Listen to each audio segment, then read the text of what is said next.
Let's try this one more time. Hello, hello, test, test. Is there audio now? It's a good thing that I was just talking to myself. Can you hear me now? Do we have audio? Hello? If you can hear me, give me a thumbs up in the, okay, so our audio. All right, so happy birthday, Snob Audiophile. Thank you very much. As mentioned earlier, if my microphone wasn't working properly, thank you for that birthday wish. Tomorrow is my official birthday. I am turning half a century old. If you want to look at it a different way, I am 21 with 29 years of experience. So thank you for the happy birthday wish. I do greatly appreciate that. Thank you, Vegan Vicar, for showing up. Thank you for the wishes. I do greatly appreciate that. And as far as the first comment that's sitting there, I am going to just read it, and then we're going to get to the reviews. So Snob Audiophile says Fosi Audio is mediocre budget gear that can't even beat out just Shelly and JDS Labs. I have never been impressed with Fosi products. I understand where you're coming from. I'm not going to say whether or not I agree with it. Let's do the reviews, and we'll discuss thoughts and opinions about Fosi Audio products afterwards. So we're going to do the reviews in consecutive order. We're going to start with the ZH3 DAC amp, and then we're going to do a tube amp, the GR70, and then we will finish off with the IM4 IEM. And let's go ahead and get started here. Hi, folks. Dave, the Honest Audiophile. Thank you for joining us today. Today, we are going to look at the ZH3 from Fosi Audio. I want to thank Fosi Audio for providing this for a review. Do greatly appreciate it. The ZH3 will set you back $230 from your bank account. It has a AKM 4493 SEQ DAC chip, along with the Exmos XU316 USB chips.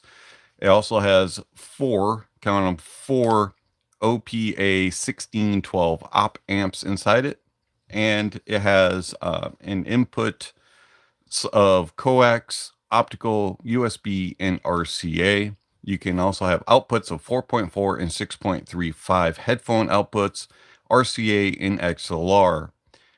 The headphone impedance capabilities to be able to drive headphones is anywhere from about 16 ohms to 300 ohms, but mostly that is balanced output.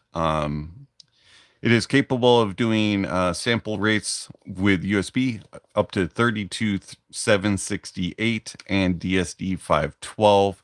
Optical and coax are limited to 24192. It does run off of a 12-volt DC input, power input, and the headphone outputs. Let's go through these rather quickly. On single-ended 6.35, it is capable of 640 milliwatts. SNR of 121 dB. THD is 0.00024%. So basically, doesn't really, yeah.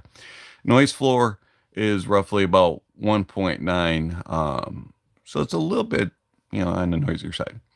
4.4 balanced output power is 2570 milliwatts. SNR 119 dB, dynamic range 119 dB, and the THD is even lower than the single-ended. It's at 0.00018%, and then noise floor is 4.9. So it's a little bit higher on the noise floor. All right, so let's talk about the box it comes in real quick.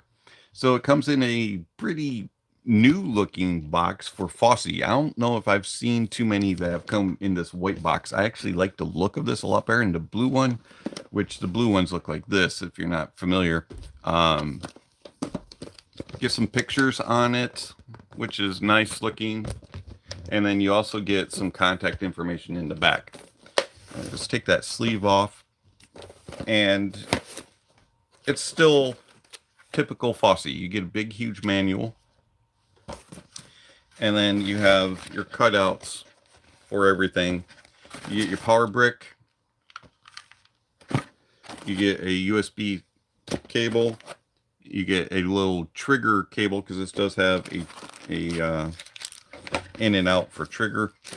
And then you get one of these spare volume knobs, which is nice. I left the black one on this time. I didn't change it out. And then they also include a remote control, which is pretty straightforward. You have your changes of input and output, your abilities to change your filters and go back to the home button, and then arrows to move around, and a mute button, and then they include a nice little 1/4-inch adapter. So overall, it's a nice little package that they include, and they give you everything that you will need to start listening to music. Set this to the side over here, and you probably want to see what it looks like. When I set everything up to do the live stream, I didn't think about all right, anyways, here is what the ZH3 looks like. So you can either have just the straight up copper bronze volume knob, or this one, which has a little design on it. I like the one with the design on it, so I put that one on.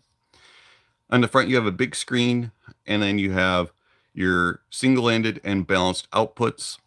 On the back side, you have, excuse me, dust. You have balanced output, RCA in, your fiber optic in, your coax input, USB-C input, your trigger is up here, and then there's your power input. And there's no master power switch or anything like that. In order to turn it on, you either use the remote control or hold the multifunction volume knob. I found that it's very well laid out. It's not, even though it's smaller and a little more compact, the layouts for RCAs and for the XLR and stuff are spaced just enough so that everything, sits in there and doesn't move around the device.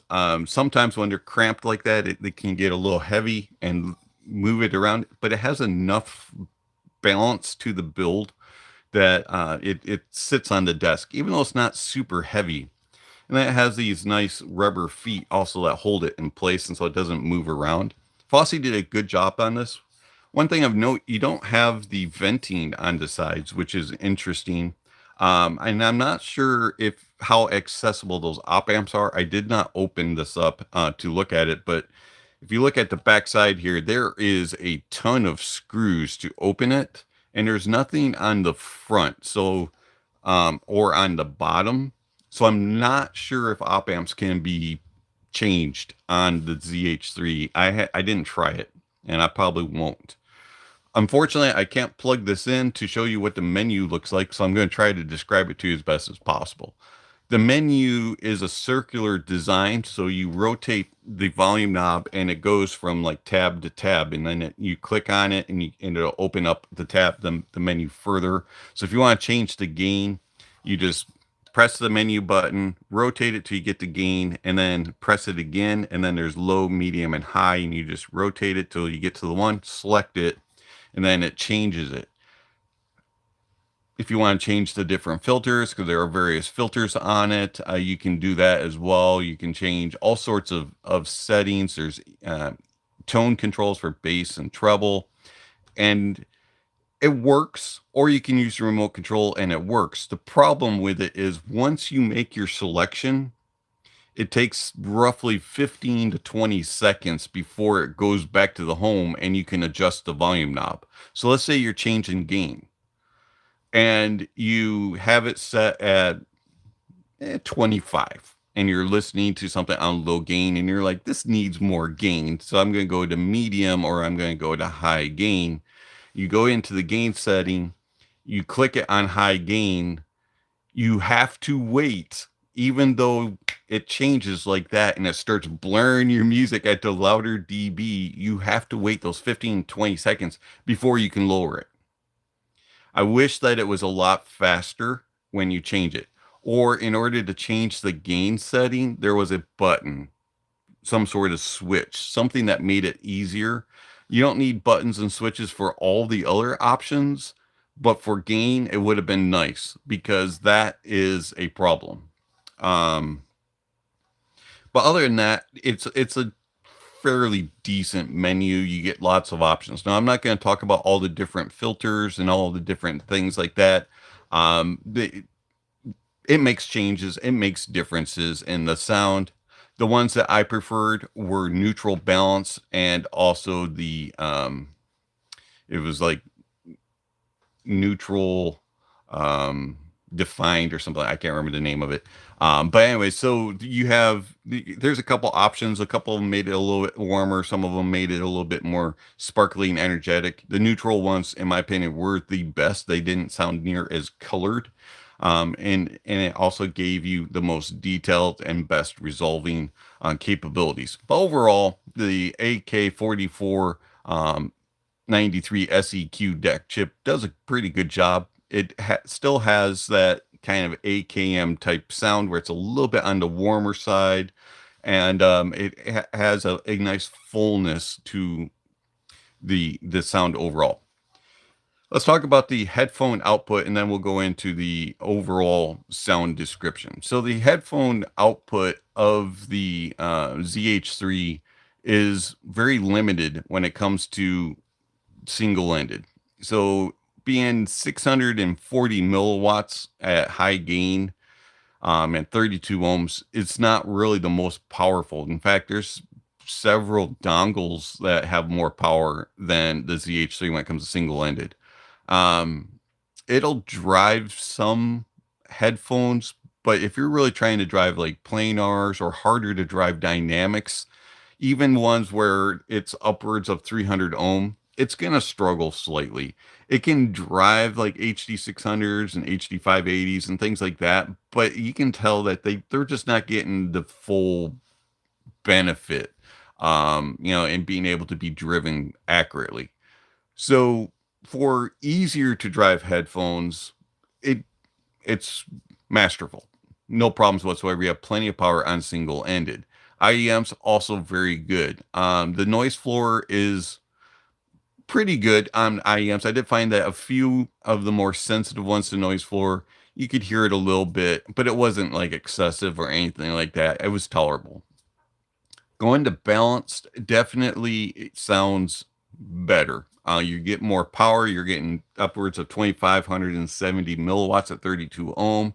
And it's just a more powerful, fulfilling type of sound signature. And I recommend using balanced with the ZH3 on everything. It just sounded better and sounded more controlled. IEM wise, no problems whatsoever. That noise floor was better. Also, I didn't notice it as much on more sensitive stuff. And then headphone wise, those pesky planars sounded like they were getting a little bit more power and sounded a little bit more fleshed out and a little bit better and controlled. Those harder to drive dynamics also sounded better. Things that were, the HD 600s, 650s, 580s, those type of things sounded like they were getting the more accurate amount of power that they needed. So I would definitely recommend running things balanced if you're using the ZH3 as an all-around DAC amp. As far as a preamp and going out to other devices, it worked very well. The RCA obviously doesn't have as much output as the XLR does, so I recommend running it balanced into an amplifier to take benefit of getting the full output. The ZH3, how's it sound? I found that it was a very dependent on the filter that you used. And as mentioned earlier, I used the neutral balanced presentation the most. That was the filter that I preferred. And with that, there is a slight colorization. It has a slight warmth to it, and it has a little bit of a more like a warm breeze in the uppers. It is a controlled, but yet there's always a little bit of a warm tint to the presentation. And I kind of enjoyed that. It wasn't a fatiguing sound signature. The bass was very pleasing. It reached into the sub bass nicely. There was good rumble and grumble and being controlled in the mid bass and the upper bass. And overall, it had nice tonality to it, good details and resolution. Mid range had a nice fullness to it, good air and space in between instruments and vocalists. And also, it had a nice tonality, good tone and timbre, and good details and resolution. And then that treble extended nicely, had good air and space, and a little bit of sparkle and energy, but yet it was slightly rounded and a little bit on the warmer side, so it didn't go into fatigue mode. And overall, I found it to be a very pleasurable bass, mids, and treble, and a very engaging sound signature, but yet also not this most analytical presentation. Now you could tweak it to kind of bring that out a little bit with a couple of the different filters, but I found that when I went to the ones that were a little bit more upper presence regions, or things like that, you lost a little bit of the warmth and a little bit of the body, and it became just a little bit grainy and gritty up top, and the resolution took a hit. So that's the reason why I preferred the neutral balanced, even though it had just a slightly little bit of warmth to it. Soundstage wise was good. It does a nice job with small, medium, large, and even going into the grand size of stages. Also, there's good depth and layering. You can look into the stage, and imaging is quite good. I wouldn't say it's the most precise imaging with the most accurate laser focused type of placement, but it does a really good job of moving and tracking things from side to side. And you can go, it's right in this neighborhood there. Detail retrieval is good, especially for the price point, and I had no issues whatsoever. I was always hearing things that I always hear, wasn't necessarily always exploring things. As far as resolution, it's good for the most part, as mentioned earlier, using a couple of those filters that more focused on the upper ranges tended to make things sound a little bit gritty and grainy up top. Tone and timbre sounds quite natural, and it does a good job, as Fosi is well known for, and I had no issues there whatsoever being able to determine an instrument or a vocalist and following them through a track. So overall, I like the ZH3 quite a bit, and I think that for its price point of $230 is a pretty good value. How does it compare to the one that sits on my desk all the time and is my reference, the X-Duo XAO2? The XAO2 slightly cheaper, doesn't have as many of the options as the ZH3 has, but I find that even though the X-Duo is not as powerful balanced output wise, it only has 2 watts instead of 2.5 like the watts like the ZH3 has. I find that the X-Duo plays a little bit better with some of those harder to drive planars and things like that. It just seems to have a little bit better of a control of its current and drive ability of those products. Also, on single-ended, the X-Duo has nearly a watt of power, and it is about 300 milliwatts more than the ZH3. So it works better single-ended than the ZH3. Sound-wise, I find that the X-Duo is also a little bit more neutral and analytical leaning. Doesn't quite have that fullness and robustness that the ZH3 has, but it has a little bit more of a neutral and analytical presentation. It's not cold by any way of imagination, but it is colder than the ZH3. It doesn't have as much of that fun factor as the ZH3 has, and as much of that fullness that the ZH3 has. But in my opinion, the X-Duo is more neutral and analytical, and more neutral in just it's an accurate, natural presentation, because it's not coloring the sound as much as the ZH3. ZH3. I like it. It's something different, and it is definitely able to give all, its own flavors, whatever you are seeking. It definitely has that abilities. Okay, Fosi Audio GR70. This is a tube amplifier. It's going to set you back $240 from your bank account, and it uses two different types of tubes, which are an interesting thing that you don't normally see in this price point for tube amps. At least I haven't. And so you have the GR70 tubes. These are your power amp application tubes, and they deliver the current that needs to drive the headphones. And then you have the 5654Ws. These handle the voltage amplification, and they also provide that initial signal boost and contribute to the tonal characters of the tubes. And so those are the different tubes that it uses. I've never used these tubes before. The the 6AC7s. I've actually never even heard of those tubes till I saw them in this tube. I was like, oh, that's interesting. 5654Ws are pretty common, and so that is something unique about this tube amp is, the tube settings that it has. Now it looks like a Fosi Audio. You got that orange venting on the sides. You have the switch, which is a impedance switch. You have low impedance, which is from anything for about 16 ohms to about 120 ohms. And then you have high voltage impedance mode, which is for about 120 ohms upwards to 300 ohm headphone.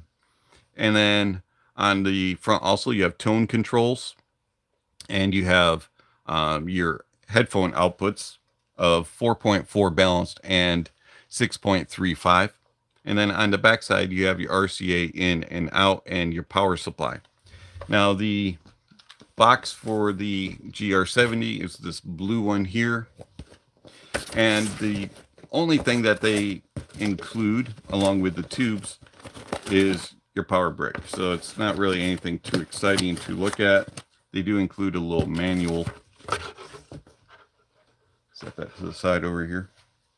All right, so the build of the GR70, this is typical Fosi. You have the big rubber feet on the bottom, the venting on the sides, and you have a big, huge black volume knob. Now, this is nitpicky, but it's also a frustration, and so I'm going to mention it. So this is your on-off switch plus your volume. And the volume is not stepped.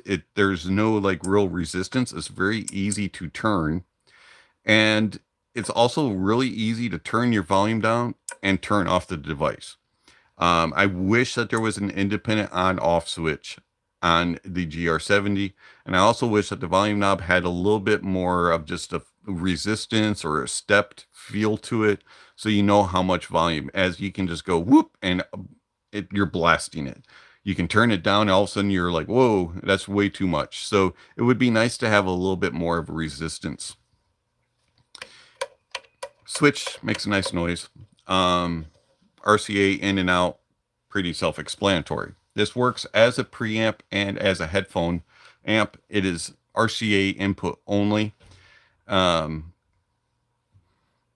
So output power of the headphones for the GR70 is not really very good. You're at 67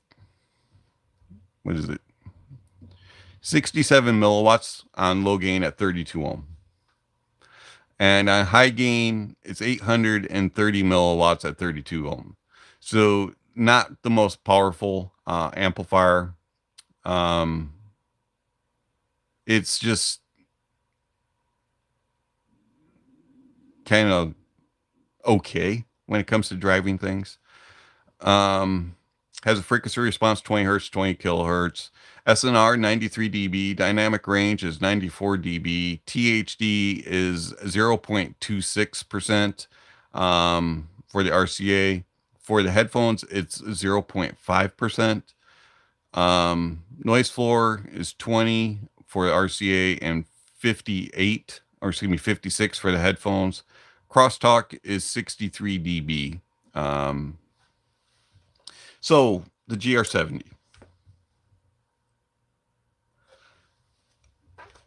I'm just gonna say it straight up. I like it as a preamp way better than I do a headphone out.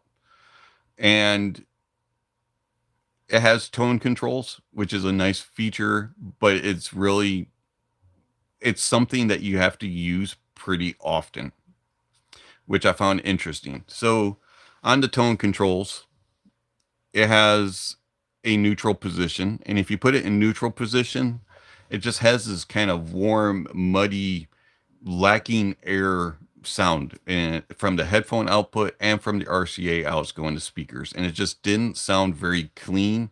It just sounded warm and mushy and muddled. And so I found that I always had to move the treble a little bit up just to give some air and space. And so things just didn't sound all just muddled together. Bass wise, it's very heavy. It has a lot of bass presentation. Now, part of that's the tubey part coming through, but to me, it just sounded a little bit too.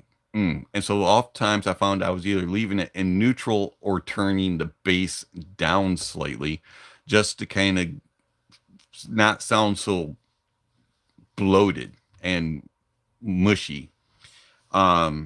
Changing tubes, changing 56, 54s didn't really make much of a difference for me. And I really didn't hear a difference between the different tubes that I have. So I stuck with the stock tubes for the most part. Pairing it with headphones is a frustration and a half. Now, it actually works quite well with IEMs. I was rather surprised at that. Do have to be aware, though, that that output impedance is a little bit on the high side, and there's a little bit of noise floor. So you can kind of hear it on more sensitive stuff. But for the majority of IEMs, easier, to drive stuff, and even some of the harder to drive stuff, it was very competent. I had no problems. Headphones. For me, it was very much a hit or a miss, even using like dynamics like Sennheiser HD580s, HD600s, things like that. It was, you definitely had to take advantage of the impedance modes, and that did help to fill in a little bit. But oftentimes I found that it just had sucked out mids a little bit, and it just sounded a little bit thin. And then if you changed up your DAC or your amp, your tubes and things like that, it kind of changed. But for me, it was just a frustration of finding headphones that sounded good on it all the time. It just wasn't really have enough power to drive headphones, and it just didn't have a whole lot of just tubey clarity. It just had this kind of bloated, muddy sound, and every now and then I enjoyed it, but it wasn't a tube amp that I would be like sold on, if that makes sense. And it had its moments. But for $240, I just wasn't really impressed. And for a little bit more money, I would take the tube amp that's sitting right here, and that's the X Duo TA26S. And I know it has a different tube combination, and it's a different type of tube amp. Doesn't have near all the features like tone controls and things like that that the Fosi has. But to me, it sounds like a tube amp, and it's not fussy and picky with the different headphones. You just plug in my dynamic headphones, and I sounded like I was listening to a tube amp with the X Duo. Has more power. It's just able to drive things better, and it just sounds better as a preamp as well. But speaking of preamps, the GR70 actually works quite well in that regard. I hooked it up to my Wharfdale D310s using different DACs and using the tone controls, and I actually enjoyed it as a preamp. It was a nice presentation. You get a little bit of warmth. You're able to control with the tone controls. You know, if you wanted more air and more space, a little bit more sparkliness, or if you wanted to, you know, maybe add in a little bit more warmth, because the Wharfdales sometimes don't have the most bass, and so you can add that in a little bottom end to it. You can remove it if you need to on certain tracks, and then the volume control with the big huge knob is fun to be able to, you know, you want it louder, you want it quieter, you can just reach up there and change it real fast on the fly. So as a preamp, I recommend a GR70. As a headphone amp, not so much. It just doesn't really do it for me. So the Fosi Audio GR70, kind of hit or miss, but headphone amplifier, you could probably look and find something different, but as a preamp, it's all right. Set this to the side. All right. So Fosi Audio has made an IEM, and it's the IM4. It'll set you back roughly $99. It's on Kickstarter right now, so if you want to support that, head on over there. But the Fosi Audio IM4, it sets you back, as mentioned, I believe $99 once it retails. It's a little bit different with the Kickstarter stuff. There's a little, you know, you always have different things that you can support. So pricing is a little bit questionable at the moment. It has 20 ohms of impedance and 109 decibels of sensitivity. It has a 10 millimeter N52 dual magnet, dual cavity dynamic driver with a PU beryllium coated diaphragm. Frequency response range of 20 hertz to 20 kilohertz, and a whole bunch of other stuff. So let's talk about it. Comes in this black box. You get a nice little picture, some branding, and of course, as it says with all Fosi, hear the unheard. Now, Fosi's, as always, they include more paperwork, which is a nice feature. It's not really anything spectacular to look at as far as an unboxing. You get an area for your IEM and an area for your accessories. So moving on. You get swappable nozzle. And then you get 3 different types of silicone tips. You get the balanced tip, which are more like a shallow wide bore tip. And then you get base, which is kind of like your olive grape shape, but it has a little bit bigger of a bore, not as wide as balanced ones, and even a little bit more bore shape. So I said they include 3 different types of tips, but as you notice, they're all full because I didn't. I wish Fosi Audio had included foam tips. We'll talk about the reason for that. Another accessory you get is a carrying case, which is nice and small. I like the color blue, and it says a little bit of branding of Fosi Audio on it. Opening it up, you have an area for the IM4s to sit and a little pocket. Pocket's not big enough for all your filters and tips, but it's, you know, it's a nice case. I actually do like it. It's definitely gonna fit in your pocket and or bag, and it's nice and hard shell, and it feels nice in the hand too. It feels like leather even though it's not. All right, so IM4s.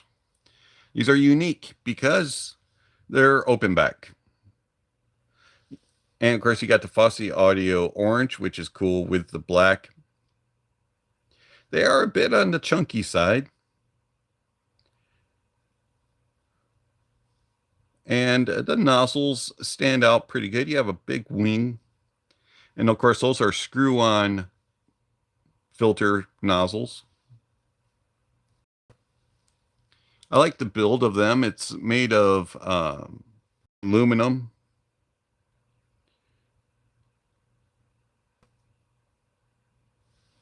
And I find that they're cool looking. You have that little bit of a vent with the orange in the background. You just don't see that in other IEMs. All right, the cable. 2-pin connection. Ear hooks are okay. It's considering that the shells of the IM4 are a little bit on the heavy side. The ear hooks do a good job. I mean, they do sink down just a little bit, but they have pretty good tension. And then you have a nice split here with a cinch that does stay up. And then you have a 3.5 termination, a little bit of branding on it, nice and small. I like small terminations on IEMs. All right, so comfort. I find that the comfort of the IM4 is hit or miss for me. With silicone tips, I didn't find it to be extremely comfortable. I found that the IM4 was a little bit heavy, and the silicone tips didn't support real well, and so it just kind of pulled down.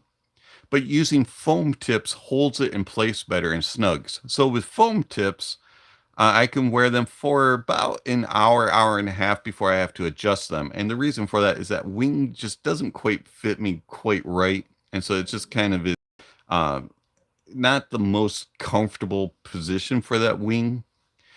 It's going to vary with people's ears, obviously. For me, in my ear, it just doesn't quite fit me good enough. So an hour and a half with foam tips. Silicone tips, it was more about 20 minutes, and that was just because I was getting so frustrated with having to constantly adjust it. And it was uncomfortable. Isolation of outside noises, not very good. With silicone tips, you pretty much can hear anything, and it's not going to really muffle things out very well. With foam tips, it does muffle things slightly, but again, they're not very good. I'm going to guess probably 33% of outside noise is being blocked with the foam tips. It does a little bit better, but you can definitely still hear conversations going on, things going on around you. And so it's not very good with noise isolation. And it does leak out. People can hear what you're listening to. Obviously, that's going to depend on how loud you listen as well. All right, so the Fosi Audio IM4 being 21 ohms of impedance and 109 decibels sensitivity, fairly easy to drive. I didn't really have any issues using dongles, DAPs, or desktop to drive them. They paired quite easily with everything. And I found that they're a little bit picky when it comes to their pairing of sources. So things that are a little bit warmer really tended to bloat up the bass of the IM4 rather quickly. I found that it kind of became a little bit muddled and a little bit confused on warmer sources, but warmer sources also helped out a rise in the upper mid-range and treble regions. So it kind of was a how warm do you want to go type of thing, to help the uppers versus, does it impact the bass too much, and what kind of music are you listening to? If you went with something that was a little bit more neutral, analytical, or even colder sounding, the bass wasn't as thick sounding, but those uppers, depending on what nozzle you were using, music you were listening to, really became very like aggressive and forthright, and it was a problem for me. And so I really struggled to find a happy pairing, but I did find on desktop that I preferred it with the X Duo XA02. I also didn't mind it with the Fosi Audio ZH3, and a couple other like warmer type sources like that, that aren't super overly warm. Didn't care for it with like things like trying it with tubes, like a Muse Hi-Fi M6 double. It sounded okay on the transistor mode, but when I included the tubes, it kind of gave that a little too much type of sound. Using it with an SMSL DS20 sounded a little bit too cold and really brought out those uppers. So it's kind of picky on what you pair it with. All right, so how does the Fosi Audio IM4 sound? Now there's two different nozzles, and the brass nozzle. The brass nozzle for me is a no-go. It was a ear-piercing, just painful experience with the brass nozzles. The uppers were so intense and so forward and just overly peaky that my ears were hurting to the point where I had ringing in my ears, and I don't even listen loud. It was at like 60, 65 dB, and it was hurting. The brass filters are super peaked, especially around from about 2K, 2.5K ish, 5K. And then there's another really big peak at 8K and at 12K. And it's just way too much. And for me, the brass filter brought that out, and it just hurt like crazy. I could not listen to it. So I used the black nozzles, and those are the only ones that I was able to listen to. Hence the reason why I have foam tips on, because even with the black filters, it's still really elevated in the 2.5K, 5K, 8K, and 12K regions. And it's just very, very, very forward. This is a V-shaped sound signature with extremely forward mid-range and treble. So the bass, there's a lot of it. It has a good amount of bass. Now, I'm not going to say that this is like the biggest bass ever. Not going to say that. But it definitely has bass presence. And it's a fun bass. It's an engaging bass. The sub bass, you get some rumble and grumble. I was rather surprised, especially with the open back design. There's a nice amount of rumble and grumble. There's also a nice mid bass and upper bass presence. It does have a fullness about it, and there's a nice amount of to it, and it has that fun factor. Toes are tapping, and you're kind of head bobbing a little bit, or the hands might be moving around a little bit. It's a good bass. There's nice details and resolution and good tonality to the bass. It's an enjoyable bass. I was rather surprised at how good the bass was, even though it's not the most like dominant and most, the most bass ever. It has a lot for it, and it's a good controlled bass. Going into the mids are recessed on one end and super forward on the other. So from about 300 hertz to 1.5K, they're recessed, they're dipped, they sound a little bit on the thinner side, and they still have a little bit of fullness to them, but they just sound a little bit behind the rest of the mix and slightly thinner. But once you get past 1.5K, there's a big elevation, and you're climbing Mount Everest, and you get to 2.5K, and you're on the peak of Mount Everest, and it's very, very forward, and it's a very, very aggressive sounding. So you go from back here to we're right here, and it's just a very aggressive mid-range, and it's a painful ascension for my ears. It's way too much. Put in those brass filters, and it goes even further to the extreme. So I find that the mids have a nice tonality to them. They're actually pretty good with tonality, even though it's a little bit on the thinner side on the bottom end and a little forward. The mid-range has nice tonality. Timbre is a little bit off-putting, especially with the brass filter. It gets a little bit on the metallic side and a little bit too forced, but for the most part, it's a pretty natural tonality, especially using foam tips. Details are good, resolution is good, and I found that the overall space and air between instruments and vocals is pretty good as well. Treble. So the treble is way too much, especially at 8K and 12K. It's very, very intense and very forward. This is what I would call a forthright IEM, especially using that brass filter. This is a treble that is not very well controlled. It has a lot of peakiness to it and a lot of aggression. It has, like the mid range, fairly decent tonality, and unfortunately it suffers with a little bit of timbre issues at 8K and 12K, where it can sound a little bit metallic, especially using a brass filter. There's good air and space up top, and it extends nicely, but unfortunately it's just too much. There's just a lot of brilliance to it, a lot of hotness to it, and the sibilance issues that you have in the upper mid range and the hotness in the treble just make it so it just was not very comfortable. Putting foam tips on helped that to a degree. Using a warmer source helped that to a degree.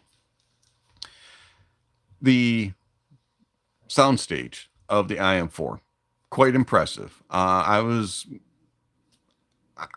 very, very impressed by the soundstage of how wide it gets. Small, medium, large, grand size, doesn't matter. You're going to have this wide open space. The IM4 does a really good job revealing different sizes of venues and making you kind of feel like you're in the moment. It has this open airiness presentation to the stage. Depth is decently good. It can get a little muddled and confused on some more complex bassy tracks, especially on warmer sources, but for the most part, it did pretty good with its depth and layering. Imaging is pretty good as well. It's decent in its placement. It's not the most accurate and precise, but you can follow things along. You can hear them exit and enter and track them across stage from side to side. It's just kind of in this neighborhood here. Tone and timbre, as mentioned, is hit or miss, being mostly natural, but then at times that mid, uppers, and lower treble regions can just sound a little bit metallic.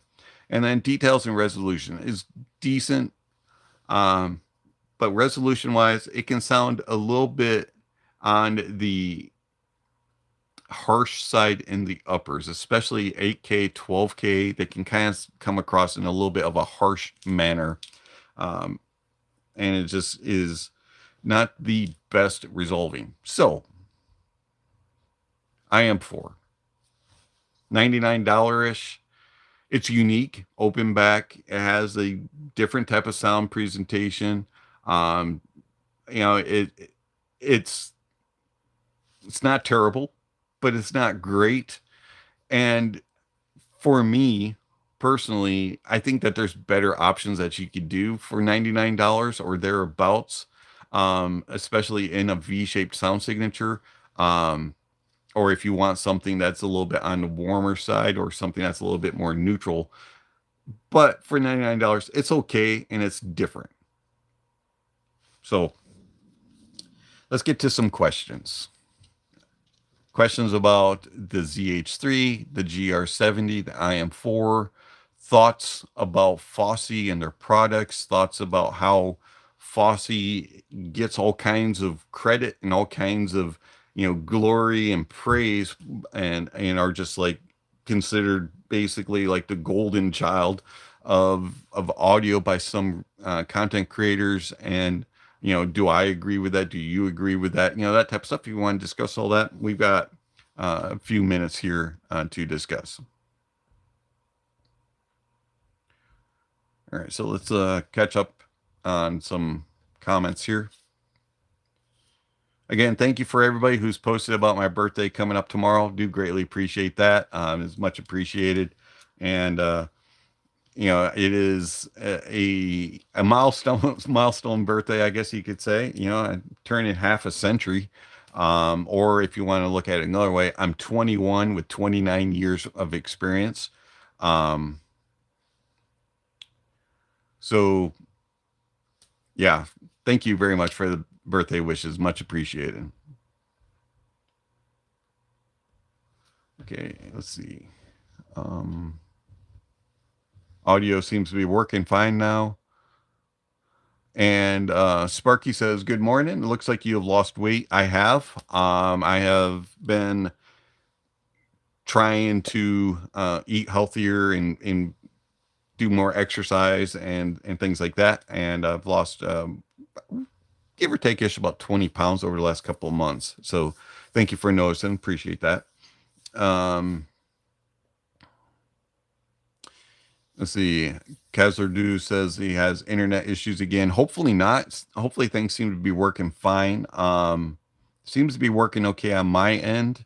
We had audio problems, but it seems to be working now. And then let's see. Hugon says, "It seems Fosi is trying to launch good-looking products, and that's a positive." Yeah, I would agree. Most of the time, Fosi audio products are attractive looking or something unique. And I'll give them that. And over, and it's not like I've not liked Fosi audio products before, and it's not like I don't like these products for certain aspects, but for me, Fosi Audio is a good brand. They're an all right brand, but they have never done anything for me in my experiences that just wows me to the point of I have to have this or this beats out everything else. And it they're good, but they're not like something that is going to be the end all be all for me. And usually, I can listen to them for a while. Now, the ZH3 might stick around. It's a pretty good little DAC. But is it something that's going to be a reference item for me? No. Um, but it's good. The GR70. Not really. For one, I'm not really a tube person, but two, it works as a preamp, but I have other devices that I can use as a preamp that are better. Yeah, it's nice that it has tone controls and things like that, but it really didn't like blow me away. The IM4, it's okay, and it's their first IEM a chance, and I'm sure they're going to put out more, and I look forward to hearing it. But for its price point, it's unique and it's something different. But again, it didn't like blow me away and truly excite me. And that's the experiences I have with a lot of products. They're good, but they're not like this is it. This is the one type of product. And unfortunately, I think that a lot of content creators these days try to save face with a manufacturer by giving it high praise and saying this is the one to every one of their products so that they'll continue, having a good relationship instead of building a relationship with a manufacturer that's honest and true and that just says, "Hey, I like your product, but it can be worked on here, there, tweak this, tweak that," and just be honest and open about it. Manufacturers want honesty and they want truthful feedback, and building that type of relationship and trust goes a long ways. And eventually people are going to figure out content creators that are constantly positive, content creators that constantly give high praise, and you're going to be known. Anyways, let's see here. Thank you, Fred. Appreciate it. Would you pair up the GR70 with the X Duo XAO2? Personally, if you're just looking for a tube amp for being a preamp and being a headphone output, headphone tube, I would spend a little bit more money and I would pair the XAO2 with the TA26 from X Duo. But if you want to save a little bit of money and you want tone controls, not as much power, maybe something that works a little bit better with IEMs, which the GR70 does, go with the GR70. But personally, for me, if I were purchasing one, I would go with the TA26S.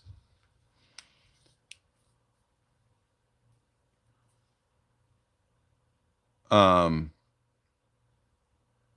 Says Rilla, Fosi has well-priced products and good looking. Absolutely. I mean, the one nice thing about Fosi is they are in the budget realm. You know, I can't think of anything other than the i5, which is their headphones. So I haven't heard their speakers, but their headphone, the planar headphone, which is actually right over here, um, that's over $500. So Fosi does have nice pricing, and um, their stuff always looks cool. I can't really think of a Fosi product that I was like, ugh, you know, what were they thinking in this design? And there's some really good values in some of this stuff. For example, the V3 monos, I really enjoy the V3 monos, and I used them for a long time when I had speakers up on my desk that were passive, and the only reason why I'm not using them right now is because I have a couple of tube amps that I've been testing out using as preamps. So the V3s are really, really good, and they'll probably come back out onto my desk at some point. There's also been a few other Fosi products. I really like the Fosi Audio DS2 USB DAC. I like the i5 planar. I think that's a really good little headphone for them. So, you know, Fosi makes some good products, and then other times you're kind of like, it's all right. Fred, you're welcome. Let's see. Regard Berg. The IM4 sounds to me like they are made for gaming with the treble, and the open back design of them just confirms it. Gamers want the soundstage imaging and hearing footsteps and reloading. So that's interesting that you mentioned that. I did use them in gaming for a little bit, and I did enjoy them for the most part. There was one little thing that kind of stood out to me, and that was that recessed lower mid range. It kind of gave a little bit of a hollowness at times to things, and it kind of gave a little bit of an echo where in the uppers at times with the peakiness of the upper mids and treble. Keep in mind though, I was playing racing games and sports games, so I wasn't doing shooters, first person shooters, that type of stuff. So it could vary, and also it could have been the devices that I was using it with to game on, and I'm using a PS5 with with a DAC amp. So, but overall, I did enjoy them for gaming. I thought they were pretty cool for gaming.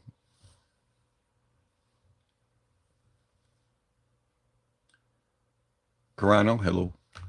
So yeah, I mean, it's interesting products from Fosi, and and I'm thankful for Fosi for sending me stuff. They're going to continue sending me stuff, so I appreciate that.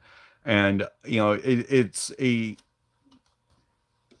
I think the IM4 is a good start for them as far as an IEM goes. Is it the best thing out there? No, but they definitely have some stepping blocks to build upon with the IM4. Definitely need to tweak those filters though, because that brass filter was painful. All right, so Fred says, Dave, I've watched both reviews of the Top Pro and the Softears MK2 RSV, and I can't make up my mind. If you had to choose, which one would you pick up if you could only choose one? Understand they're both outstanding. I would go with the RSV Mark II.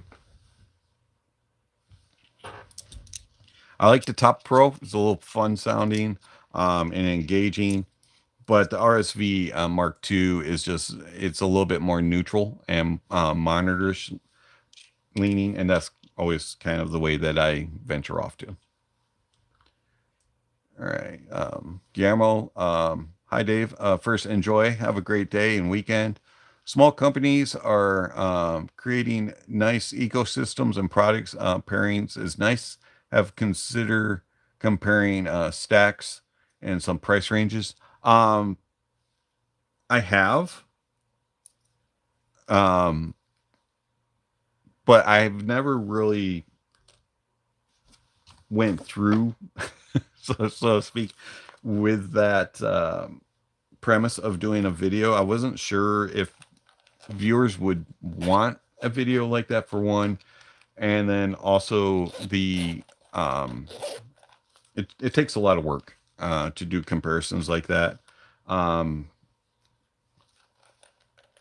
then a lot of my gear is loaned when it comes to source gear. And so I just don't have a bunch of stacks sitting around either to be able to use and pair up. But some of it I might be able to dig something up. So thank you for the suggestion. And yeah, Dave, it helps if you put things away proper. Thank you for the suggestion. I'll take it under advisement and consideration to do.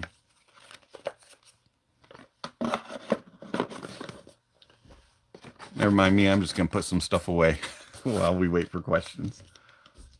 Fred, you're welcome. Any other questions, comments, concerns, thoughts, ideas? Anything of that?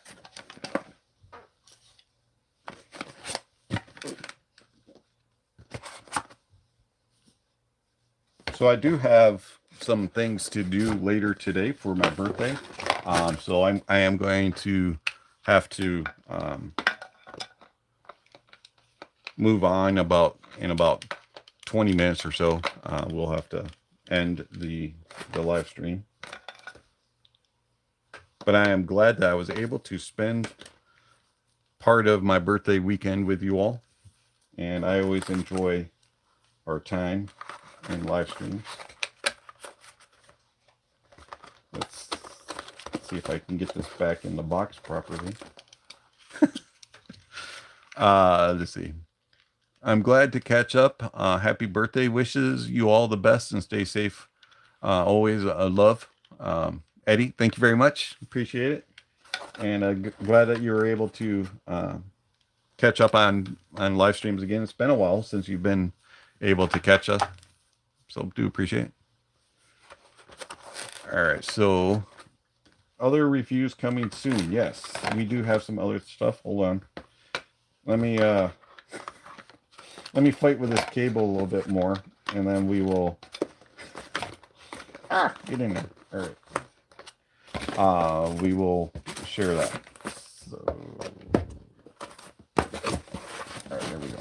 All right, so.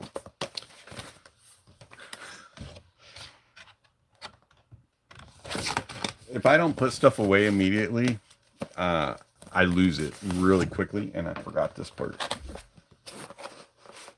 Can't forget the manual. I will lose everything because having cats in your house, they love cables, and they love to take them and stash them under the couch out in the living room. All right, anyways, other reviews coming up. So here's some things that we do have. Now I'm going to get back to doing like we did a few weeks ago, and I'm going to get back to doing this and giving you a poll as to what you want to see next as far as reviews. But this is what is on the docket at the time, and then we will let you guys decide the order when things are ready to be reviewed. So we have the Pula Audio Unicron. We have the Apos Audio Rock Lobster. We have the Moondrop LAN 2. We do have both LANs.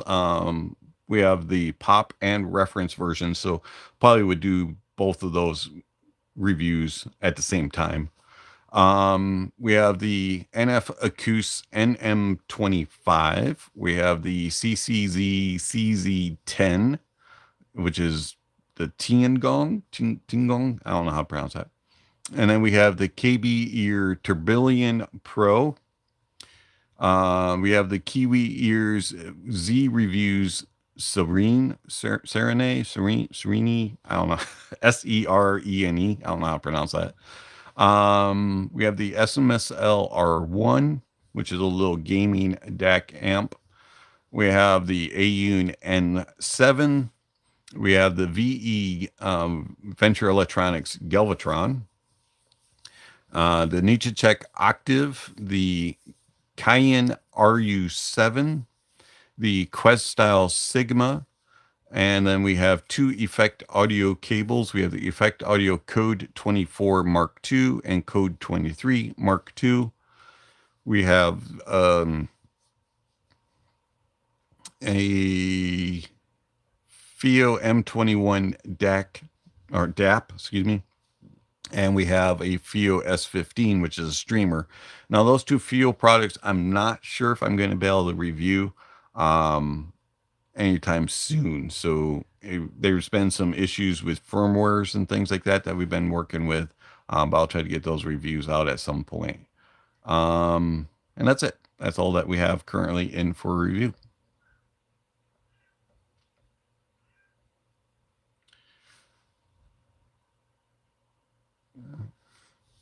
Let's see. We have thanks again for the happy birthday wishes. Greatly appreciate it. Brano. Yeah, I know. Cables. Not cables again. So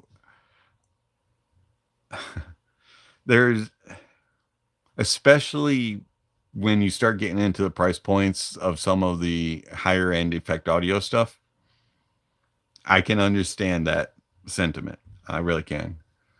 Brano, the AUN N7, that's right back here, actually.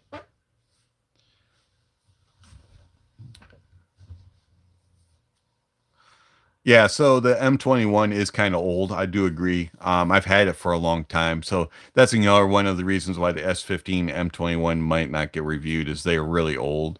So I might just kind of toss them into a discussion of, things. Here's some things that I just didn't get to the reviews of or whatever.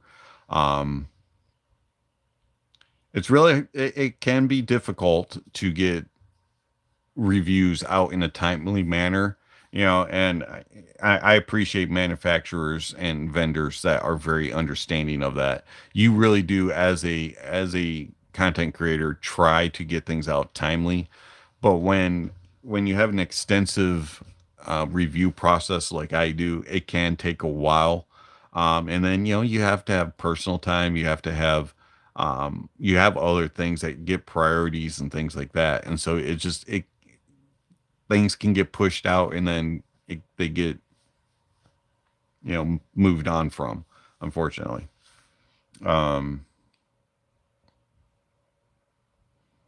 But just because something has been out for a while doesn't mean that people aren't interested in the review either. So we'll see. Excuse me for a moment.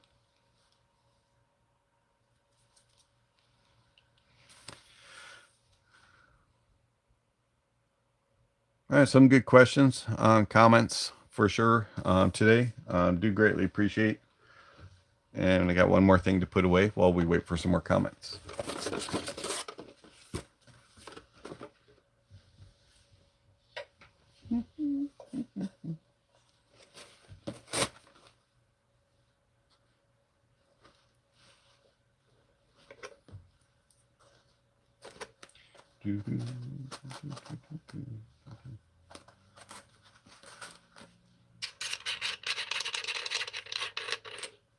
Oh, by the way, on the GR70, those little glass things do screw up, just so you know.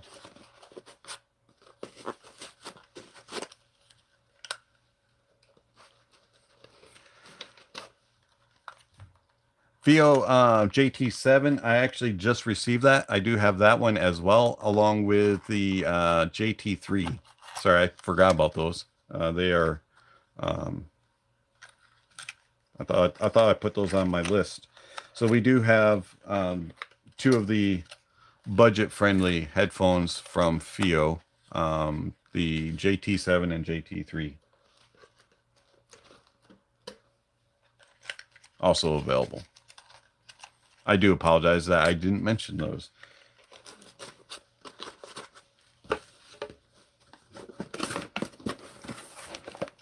Oops.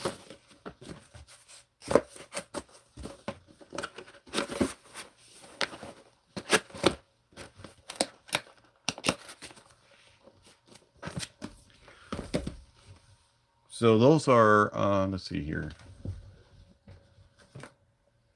I actually haven't really looked at them. So let's do an unboxing because these literally just came in. You smelled them. All right. So here's the JT7. It's actually a really small box. I'm rather surprised at how small these are. So these are plain R's. This is a Jade Audiophile product. Open this up here. All right. So you get a big long cable. And another really long cable. Looks like 3.5 and 4.4. Whoops. Sorry. Didn't mean to bump the camera with my head. Looks like 3.5s terminate into the headphone. All right. And then a velvet bag.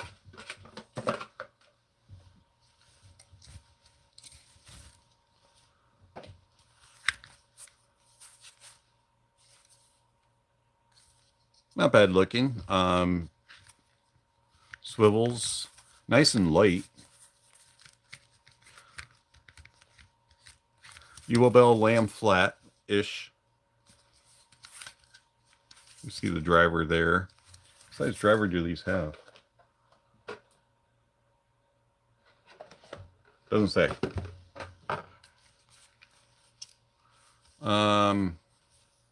Fenestrated pads, but they have the groove on them, so you wouldn't be able to do it.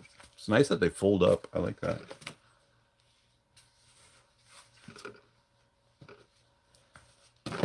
Okay, not bad.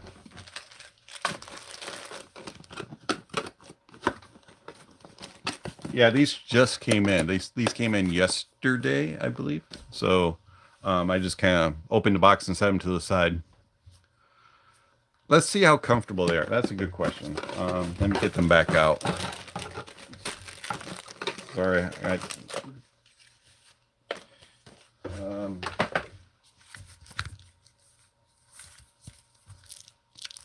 Whew, a little tight. Okay, that's too big.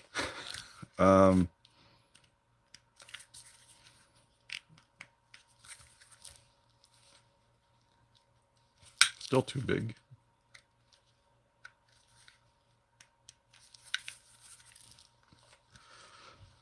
They're not bad, actually. They are a little bit stiff here, but they're nice and lightweight. I would say that they're fairly comfortable. I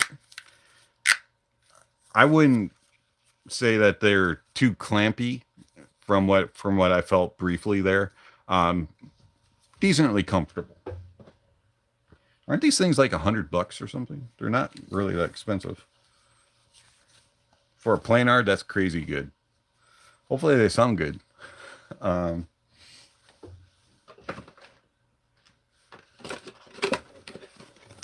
It's been a little hit or miss with Jade Audio when it comes to headphones. So hopefully the JT 7s are better. All right, let's take a look at the JT3. Now this is another Jade Audio FiiO thing. I think this is the upgrade to the JT1, which wasn't very impressive.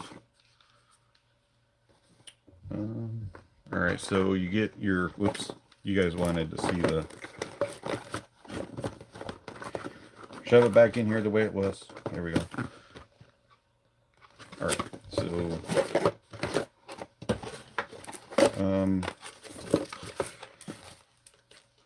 just a bag of goodies.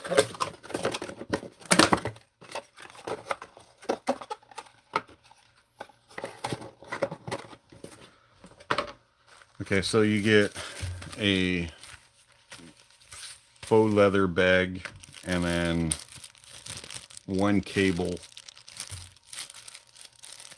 of some sort. I'm not going to open it. So the headphones, a little bit different of a head design. These do not fold up. No wiggle here. You just get a little bit of rotation from the slider. Flop around. These feel cheap. These do not feel as well built as the JT3s do. Nice pads though. Kind of velourish feeling. Very, very tight headband.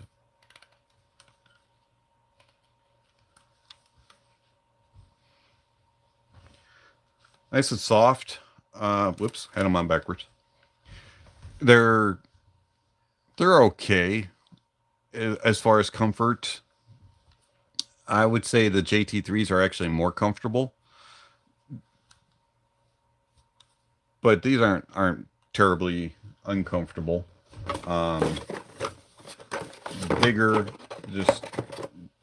they just don't feel as premium, and definitely aren't as nice looking in my opinion. I think the planars definitely look better. All right, so there you go. Sneak peek at the JT3 and the JT7. JT7 is the planar, JT3 is the dynamic. JT7 I would say is definitely feeling more premium. Sorry if I got my models messed up. You know, buy the JT7 blind. Thanks for the unbox. You're welcome. They were comfortable. I like that they folded up. That's kind of cool. You do not see that in an open back planar, for sure. So that's kind of cool.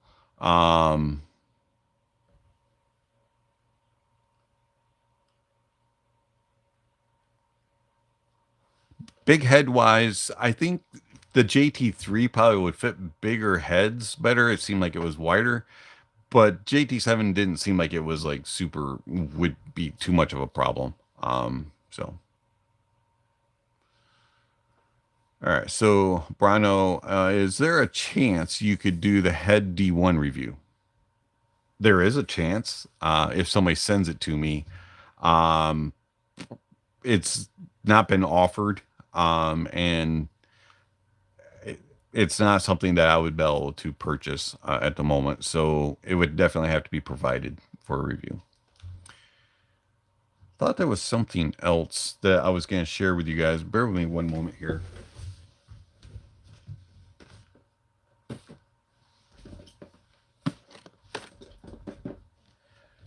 All right, so while we're doing unboxings, we'll do a couple more just to pique some interest. So we have the Quest Style Sigma. This is a really, really cool little device. So take the sleeve off and you get this nice looking black box. It says, I firmly believe that simplicity and authenticity are the principles of beauty in all works of art. By Christopher Willibald von Gluck. He's a composer. Gluck, G-L-U-C-K. All right, and so it's got a magnetic. You open it, and then it opens up like a book. Take that off, and you have the Sigma sitting there.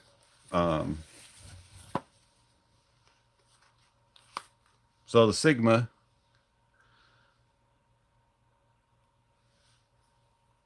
very, very cool looking. DAC amp. Look at that board. That's just so cool.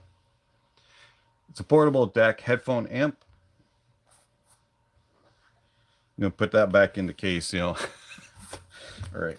And then you have a little pull-out tray. Actually, it's not pull-out. It's lift. And you get your cables. Very nice fabric USB-C to USB-C cable like that. And then a shorter version of it. One thing about Quest Style, if you haven't gotten any Quest Style products before, they do an amazing job on their unboxings. They do a really cool. All right, so that's pretty cool looking. This will compete with the Muse M6 Double, the SMSL DS20, that type of thing. I think price-wise, it's going to be somewhere in the $300 to $400 if I remember correctly. They also have a pro version coming out of that. All right, the other one, the Serene. I don't know how to pronounce that.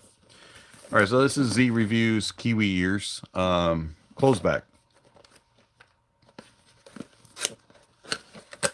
I have not opened this, so I have no idea. All right, so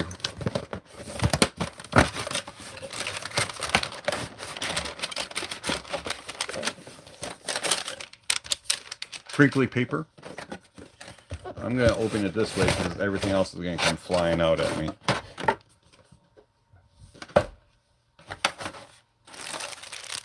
Alright, you got a cable, looks a little chintzy like a typical fabric from Kiwi Ears. And then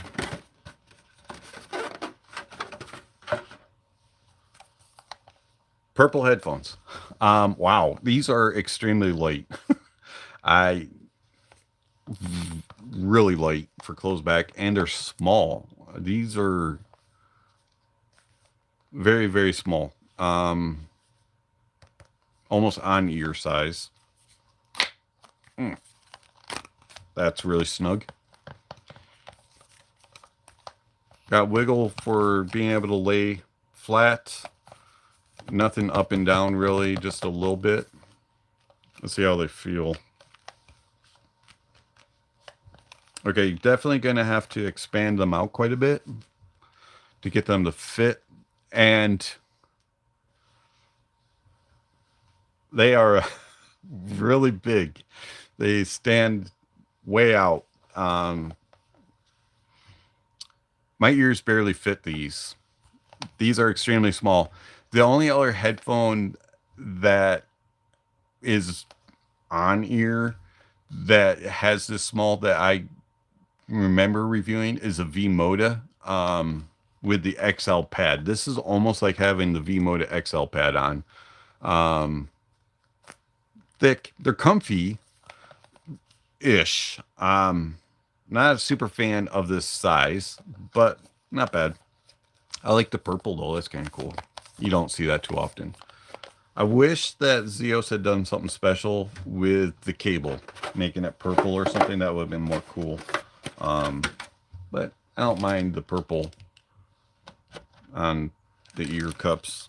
All right, so anyways, there you go. There's a few unboxings of a few things coming up. Pop this back in. Forget that piece of paper. All right. One thing to show you. Speaking of purple, this is the Nietzsche Octave. That's really cool. I like the color. It's just something different. But anyways, this is the Cayenne RU7. And I'm excited for this one to give it a listen and to review it. They also do include a really cool case. So a couple things to whet your whistle, your appetite, in regards to things that will be coming up for reviews. The Cayenne RU7, Nietzsche Octave, the Kiwi Ears Z Review Serene, the Quest Style Sigma, the two FiiOs, the JT3, the JT7, and others. So, anything else you would like me to show off? I have about 5 minutes left. That we can...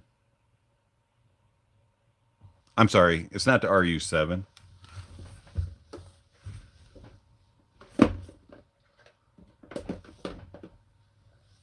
I'm sorry, it's not the RU7. I lied. It's the RU3. Clearly says it on the box. So RU3. So I said 7. I do apologize. It's the RU3.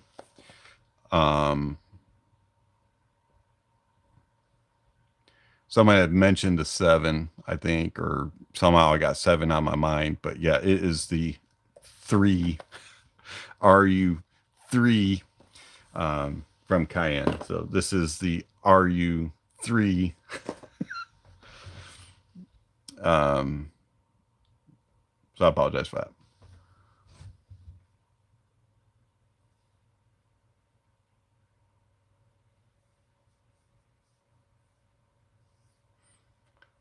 Okay, so when you do the review of the JT7, please consider testing with portables, the ability to run them, because to me the JT7 looks like a portable headphone to take with. Yeah, no, I definitely, and I do all that testing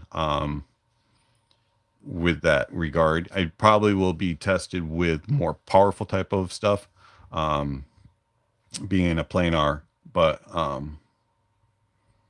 it'll be like SMSL DS20, M6 doubles, and Sigma, some of the more powerful type of dongles also probably will be in the testing for that. All right. Is there anything else that I was going to show you all? I don't think so. So anyways, we will get started on giving all of these through its paces and getting reviews started. And as mentioned, on Sundays, we will put a poll out saying, hey, what are you guys interested in reviewing? We're going to get back to mostly reviewing on Wednesday and then doing live streams either Friday or Saturday. I kind of like doing a Saturday 9 a.m. type thing, but depends on the schedule here at the house as far as when I can do live streams, but they tend to be Friday nights or Saturdays.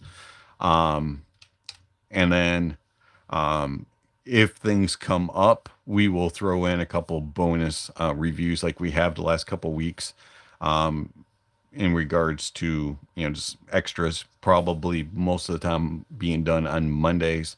But it is a little bit difficult to try to get 2 full videos and a live stream done a week with current scheduling.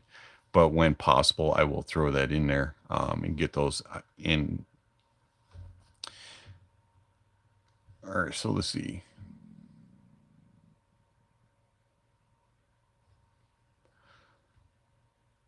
Would you,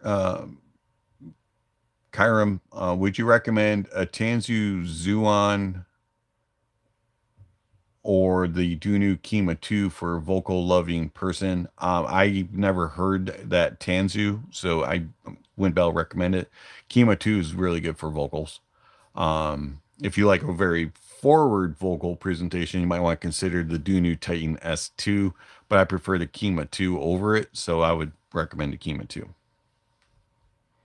All right, so I am going to say goodbye for now. Bid adieu. Thank you for all of you swinging by for the 3 reviews of Fosi products. Greatly appreciate it. Thanks, Fosi, for sending it over. Thank you for the questions and the comments and the thoughts. Do greatly appreciate it. And I'm off to celebrate my birthday. So I do greatly appreciate everybody coming by. And if you think of anything else that you want to ask or thought about commenting and then didn't, drop them down in the comments once the live stream goes public and or uploaded to the public for everybody to see, and I'll get to them then. And again, thank you for everybody. Thank you for the birthday wishes. Do greatly appreciate it. And we'll do this next week. Another live stream coming up, and you all know the rest of the stuff. So do I even have to say it? I don't think so. Check out the links down below.